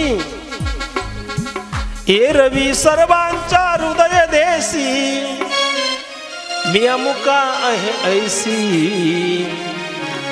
बुद्धी स्फुरे अहर्निशी ते वस्तुगामी जेथ जेथ संपत्ती आणि दया दोन्ही वसती एके ठाया ते तुगा जाण धनंजय विभूती माझी. देव म्हणतात मी कुठे राहतो माहित आहे? जेथ जेथ संपत्ती आणि दया. जिथं संपत्ती असून दया आहे ना तिथं मी आहे. महिन्यामध्ये मार्गशीर्ष नावाचा महिना मी आहे. पक्षामध्ये गरुड नावाचा महिना मी आहे. धातूमध्ये सोनं नावाचा धातू मी. मग तुम्ही मला सोनं देवाचं रूप आहे, मग सोन्यात कलियुग का? तर त्याचं कारण असं आहे, सोनं घालायचं पण कष्टानं कमवून घालायचं बरं. गुंठा मंत्री नाही, गुंठी विकायचं सोनं घालायचं असं नाही अजिबात. जे कपट्यानं कमवलं त्याच्यामध्ये सोनं, त्या सोन्यात देव राहत नाही, त्यात कलियुग राहत. परीक्षित राजाच्या डोक्यावर असता मुकुट होता सोन्याचा, तो कष्टानं कमवलेला नव्हता, तो कपटाने कमवलेला होता. त्या मस्तकामध्ये प्रवेश केला त्या सोन्याच्या माध्यमातून. जे पाप याच्या परंपरेत कोणच केलं नव्हतं ते पाप यानं केलं. काय पाप केलं माहित आहे? हळूहळू हळूहळू पुढे गेला. ज्या रस्त्याने जात होता त्या रस्त्याने एक नदी होती, त्या नदीवरती आश्रम लागला. आश्रमावर संत बसले होते समाधीस्थ, शमीक ऋषी. त्या शमीक ऋषीला त्यानं पाहिलं आणि पाहून म्हणायला लागला, मंडळी, एखादा संत तुमच्या गावात आला, दारात आला, रस्त्याने चालला, कुठे बसला असेल, त्याला पाया पडायचं पडू नका, त्याला महाराज म्हणायचं म्हणू नका, पण त्याला नाव तरी ठेवू नका, पाप लागल. मी मला सांगा, वकिलानं वकिलाचे कपडे घातले, त्याला लॉ माहीत नसला तरी आपण त्याला वकील म्हणतो की नाही? त्याला काही कायदा माहीत नाही तरी पण त्याला म्हणतो वकील साहेब. हो, ज्याला काहीच माहीत नाही तरी पण त्याला आपण डॉक्टर साहेब म्हणतो की नाही? जरी त्याला इंजेक्शन कसं द्यायचं माहीत नसलं तरी त्याला डॉक्टर म्हणतो आपण. त्या डॉक्टरचे कपडे घातले की एखादा बाह्य रूपाने जर दिसत असेल, तो आतून कपटी असेल, दंभिक असेल, त्याला वंदन करायचं करू नका, पण त्याची निंदा तर करू नका. परीक्षितनं पाहिला, मूर्ख माणूस म्हणे, ढोंगी बाबा बसला या ठिकाणी. मी भारताचा सम्राट, पांडवाचा प्रपौत्र, मी याच्या दारात आलो, माझा सत्कार समारंभ कसा करायचा हे माहित नाही याला. काय बाबा आहे माहिती? उचलला आपल्या बाणानं साप, मेलला साप उचला त्या साधूच्या गळ्यात टाकला. याच्या परंपरेने कधी साधूचा अवमान केला नव्हता.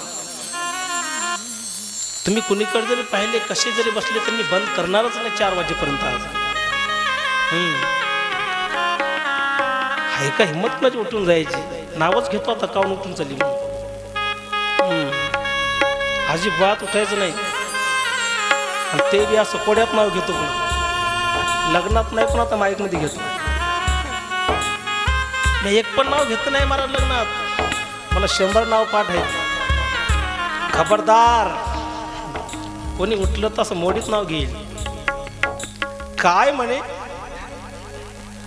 हो, नाही उठल्यावर सांगतो. गोपाल श्री कृष्ण भगवान की जय. उचलला साप, टाकला साधूच्या गळ्यात. संतापराध ज्याचे घरी, ती घर नोहे यमपुरी. तुम्ही लाख बलाढ्य असा श्रीमंत असाल, पण साधूच्या जवळ गेल्यावर वाकाच का? त्याच्याकडे साधन आहे, तुमच्याकडे साधन आहे. हो, हे सगळं कार्य परीक्षितीने नाही केलं, कलियुगानं केलं, कलीनं केलं. मंडळी, निघून गेला. मेलेला साप ज्याच्या गळ्यात टाकला होता त्याचा पुत्र आला. पाहिलं त्यानं चित्र ते, माझ्या देवतुल्य पित्याच्या गळ्यात पुन्हा साप टाकला. समाधी लावली, परीक्षित राजाचं दर्शन झालं. हातात पाणी घेतलं. पाणी घेतलं आणि डायरेक्ट संकल्पित मंत्र म्हणला की माझ्या देव समान पित्याच्या गळ्यात ज्यानं पण साप टाकला तो भारताचा सम्राट जरी असला तो भारताचा सम्राट आहे. मी आज त्याला शाप देतोय की जो साप माझ्या पित्याच्या गळ्यात टाकला त्याचा जो पूर्व तक्षक नाग आहे तो त्याला 7 दिवसाला नसेल त्याचा मृत्यू होईल असा मी शाप देतो. बाग बजरम विसचर्य. माणसानं 2 गोष्टी फार सांभाळून वापराव्यात. कोणत्या कोणत्या माहिती आहे? एक पाणी रोज जरी आमच्या नाला येत असले तर ते जपून वापरलं पाहिजे. रोज येत असलं तर ते जपून वापरलं पाहिजे. आणि एक वाणी इतकी जपून वापरली पाहिजे मंडळी. गुजरातचे संत होते डोंगरे महाराज. ते ज्यावेळेस विदेशात जायचे ना कथेला 2 तिकीट फाडायचे. ते रिझर्वेशन 2 करायचे. एक रिकामी सीट असायची त्या सीटवरती फक्त कृष्ण परमात्म्याची मूर्ती ठेवायची. एक माझ्याकरता आणि एक माझ्या लाला करता. कथा कराय बसली मंडळी ती वृंदावनात जायची. इतके महान संत होते. खाली पाहून कथा करायची अशी वर पाहत नसतं. किती माणसं आले आले तर आले आहे तो वेलकम गए तो भिडकम. काही घेणं देणं नाही त्यांना. ते डोंगरे बाबा म्हणायचे आपल्या मगातून निघणारा शब्द एखाद्या हृदयाला जर लागला तर एक मंदिर जाळल्याचं पाप असतं. म्हणून वाणी जपून वापरली पाहिजे. सर्वांनी एकदा भजन करा. राधे गोविंदा जय जय श्यामा गोविंदा. राधे गोविंदा जय जय श्यामा गोविंदा. राधे गोविंदा जय जय श्यामा गोविंदा. राधे गोविंदा जय जय श्यामा गोविंदा. राधे गोविंदा जय जय श्यामा गोविंदा. राधे गोविंदा जय जय श्यामा गोविंदा.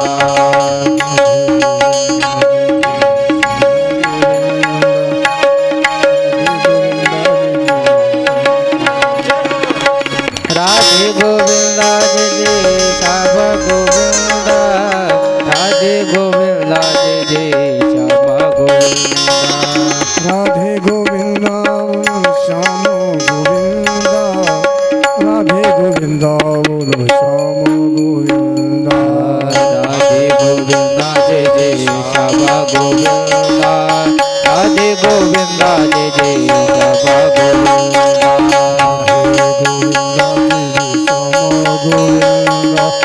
राधे गोविंदा जय जय श्याम गोविंदा. राधे गोविंदा जय जय श्यामा गोविंदा. राधे गोविंदा जय जय श्यामा गोविंदा. राधे गोविंदा जय जय श्याम. राधे गोविंदा जय जय श्याम गोविंदा.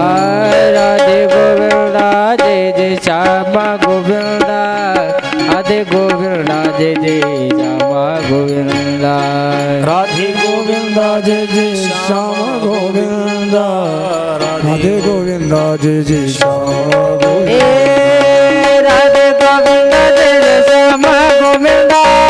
राधे गोविंदा जय जय श्यामा गोविंदा. राधे गोविंदा जय जय श्यामा गोविंदा.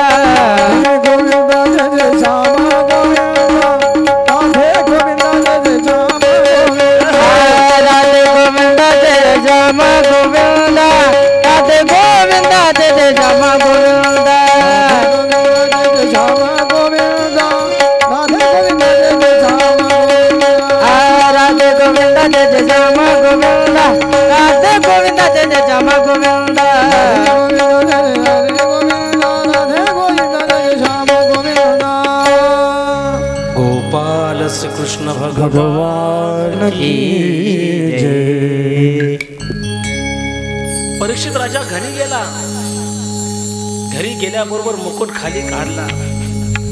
त्याला लगेच स्मरण झालं काहीतरी मी चुकीचं काम केलं. मी कालांतराने शैविक समाधी सुटली, बाहेर आली. बाहेरून आपल्या पुत्राकडे पाहिलं. का तुझा चेहरा लाल झाला, का तुझे डोळे लाल झाले बेटा? शमीक ऋषीच्या पुत्रानं संगीनं सांगितलं, बाबा माझे डोळे लाल होण्याचं कारण सांगू तुम्हाला. तुमच्या गळ्यात ज्या भारताच्या सम्राटाने साप टाकला त्याला मी शाप दिला, जो साप टाकला त्याचा पूर्वज तक्षक जो नाग आहे तो ढसेल आणि त्याची मृत्यू होऊन जाईल. अरे रे रे मूर्खा, तितिक्षया कारुण या मैत्र्याच्या, ज्या वाणीनं ज्या कायेनं ज्या शरीरानं संताचा अपराध केला ते शरीर 7 दिवस काय 7 मिनिट ठेवायच्या लायकीचं नाही. तरी पण 7 दिवस मुक्ती करता माझ्या शिल्लक ठेवले, चला ते मी पावन करण्याचा प्रयत्न करेल. परीक्षित राजाने सगळे अलंकार बाजूला ठेवून आपल्या पत्नीला बोलवून इकडे मनातली गोष्ट सांगायची. हे देवी, मी तुला एक गोष्ट सांगणाऱ्याची त्रिकालाबाधित सत्य आहे का? सांगा काय सांगायचं. परीक्षित राजाने सांगितलं तुला माहित आहे मी 7 दिवसाच्या आईकडे मरू शकत नाही. इथून पुढे 7 दिवसानंतर मरणार आहे, 4थ्या-5व्या दिवशी मरणारच नाही. आहे का अशी हिंमत एखाद्यात की सांगू शकतो की मी 7 दिवसात मरणार नाही? सांगा बरं, सांगता येईल का माय? कोण दिवस येईल कैसा, नाही देहाचा भरवसा, नाही देहाचा भरवसा, नाही देहाचा भरवसा.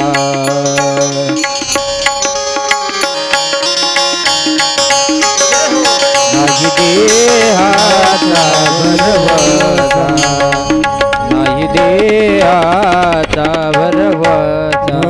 कोण दिवस येईल कैसा, कोण दिवस येईल कैसा, भरवसा, नाही देहाचा भरवसा. नाही देहाचा भरवसा, देहाचा भरवसा, नाही देहाचा भरवसा, नाही देहाचा भरवसा.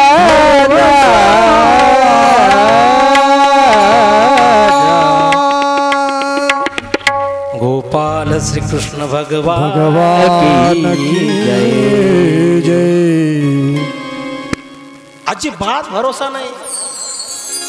रात्री भागवतात होते, कीर्तनात होते, सकाळी पुण्याला गेले, काय भरोसा आहे? जाणे आहे दुरी काही बांधारे सिदोरी. प्रत्येकाला जायचं 7 दिवसात. हो, सगळं राज्य सोडून निघाला 7 दिवस पावन करण्याकरता. 7 दिवसात मरायचे मंडळी आपल्याला. पण जसा आजचा दिवस निघाला आपण पाहिला नाही. निघाला तो आभाळ होता म्हणून पाहिला नाही. बरोबर आहे की नाही? प्रत्येकाला माहित आता माझं वय किती आहे ते. मला माझं वय घंटे मिनिट सगळं माहित आहे. इतके घंटे इतके मिनिट झाले. सांगा बरं याचा हिशोब काय? ज्ञानेश्वर महाराज किती दिवस जगले माहित आहे? 21 वर्षे 3 महिने 5 दिवस. 21 वर्षे 3 महिने 5 दिवसातला थोडा सुद्धा टाइम त्यांनी व्यर्थ नाही घालवला. जो जो दिवस उगवला तो तो ज्ञान देवे सफल केला. पदोपदांतरी कथिला. प्रत्येक दिवसाचं सोनं केलं ज्ञानोबारायांनी. परीक्षित राजा निघाला 7 दिवस पावन करण्याकरता. हे फार अवघड झालं आज आपलं. कधी वरचं चालू होतं तर कधी खालचं बंद होतं, कधी खालचं चालू होतं तर वरचं बंद होतं. जे बॅटरी में चार्जिंग नाही तर काही की लाईट आहे. पोटात नसल्यावर जसं काही बोला वाटत नाही, ऐका वाटत नाही. पेट्रोल नाही तर गती कुठून मिळेल? काही यावर्षी पाऊस, लॉकडाऊन, आवाज तर शेवट सगळं ईश्वराच्या इच्छेनं झालं आहे की आपल्या काय मनात आहे, सगळं देवाच्याच मनात आहे. आले देवाजीच्या मनात तिथे कोणाची झाले तो केवढा का असे ना. जर्नीटर आणलं, युनिटर आलं, दन पाऊस आला तर काय कामाचं ते. आता आणलंय जर्नीटर, काय प्रॉब्लेम आहे. करा ना, करा भजन करा सर्वांनी, भजन म्हणा. श्री राधे गोविंदा मन भजले हरि का प्यारा नाम है. श्री राधे गोविंदा मन भजले हरि का प्यारा नाम है. राधे गोविंदा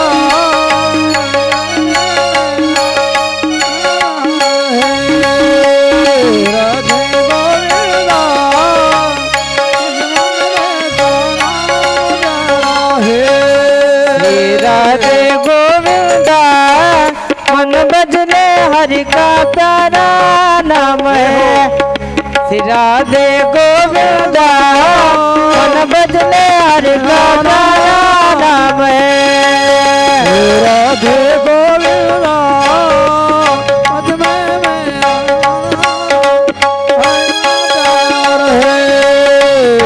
राधे गोविंदा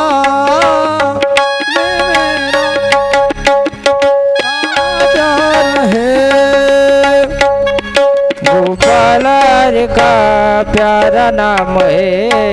नंदलाल हरि का प्यारा नाम है.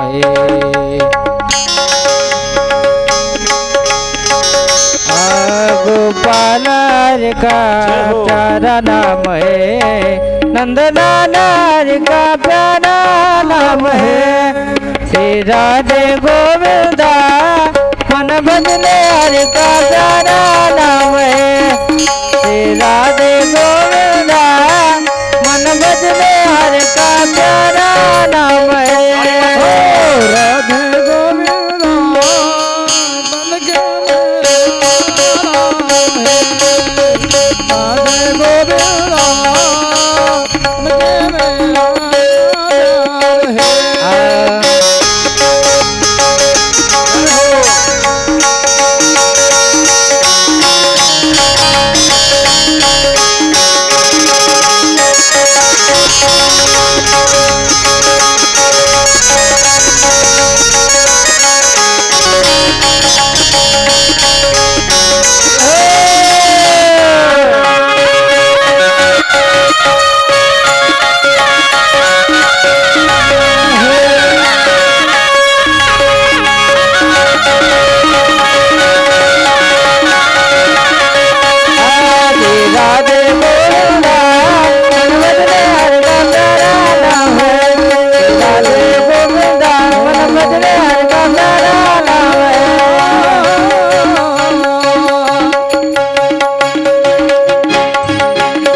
श्री कृष्ण भगवान की जय.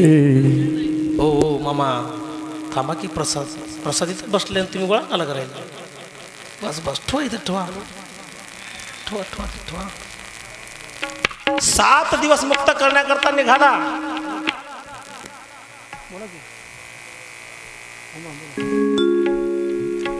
कुठे गेला माहिती आहे? नदीच्या कडेवरती गेला, स्नान केलं.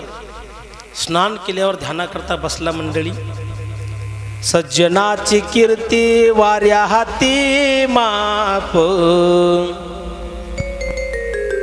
सज्जनाची कीर्ती वाऱ्या हाती माप. जशी सज्जनाची कीर्ती वाऱ्याच्या मापानं पळती अशी अपकीर्तीता पळती बरं.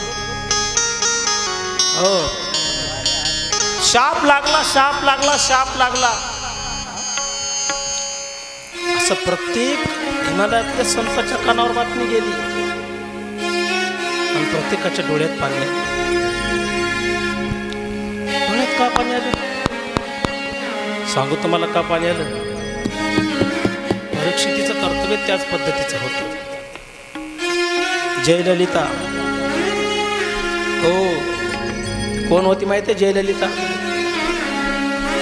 जयललिता म्हणजे काय ग्रामपंचायत मेंबर नव्हती, झडपी मेंबर नव्हती. जयललिता कोण होती माहित आहे? तामिळनाडूची मुख्यमंत्री होती.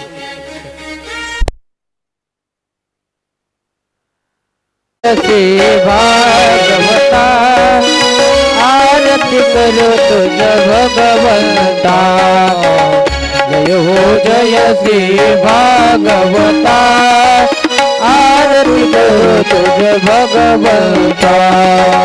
श्री सुख मुनि ने परम भक्ति ने नाना परी ने गाइले जारे करता,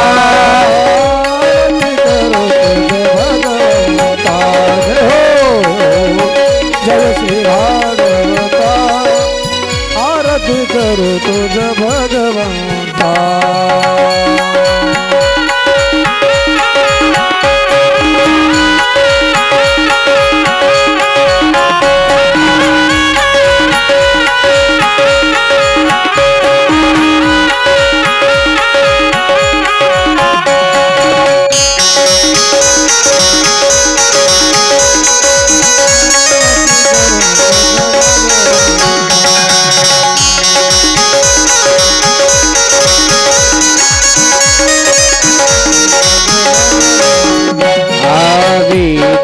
रुचि मधुर फल स्वाद सरल आत्मा राम मुनि सफल सेवन दानी जन सफल. पापरवणे आदि रवणे वियगरणे भवचल तरणी हे पतिता करो तुझ भगवंता, जय हो जय श्री भागवता आरती करो तुझ भगवंता.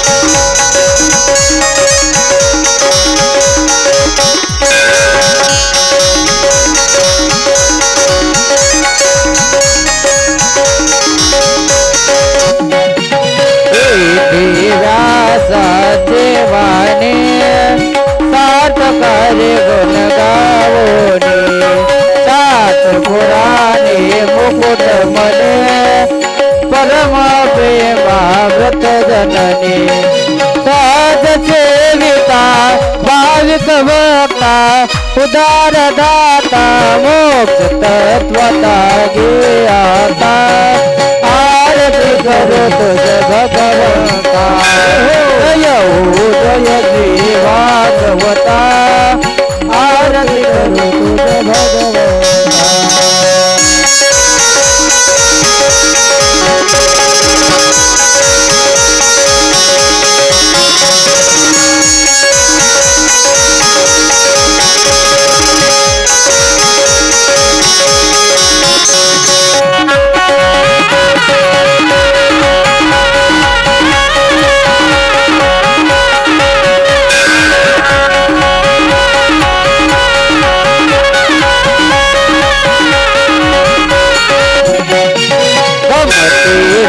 मानस तीर्थ द्वादश रूपाने युक्त निर्मल भक्ति जले भरित विहरे हरे हंस चेत लोक सुख मळे कर्त द्विज फुळे देहुनि रमले भार फले रस पेता आरती करो तुझ भगवंता.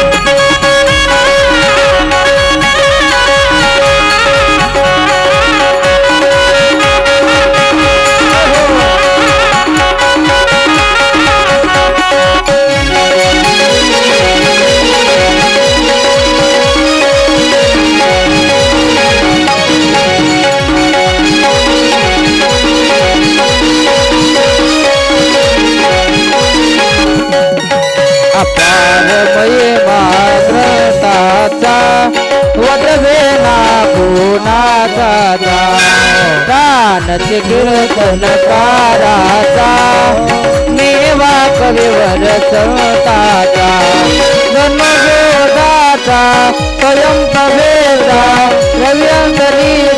रवी अंतरीचा समारथा आरती करू तुझ भगवंता जय हो जय श्री भागवता आरती करू तुझ भगवंता